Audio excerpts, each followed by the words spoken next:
How to unban a suspended TikTok account. Hello everyone, welcome to this channel. I'm here to help you out today, so without any delay, let's get started. Now to unban a suspended TikTok account, all you have to do is first of all launch the Chrome browser or any browser for that matter on your device. As you launch the browser, tap on the search bar and search for TikTok support. So as you tap on TikTok support, select on the very first option that pops up.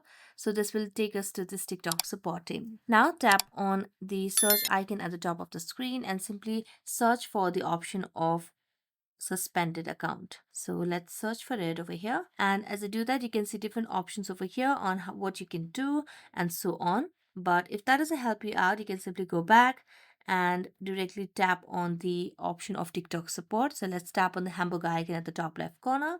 And as I tap on the hamburger icon at the top left corner of the screen, you can simply see different options. So you can tap on Help Center under Resources. Here, select on the option of Account and Privacy. So let's tap on Account Information. You can see different options over here, but we do not have the direct option to contact the TikTok account suspension.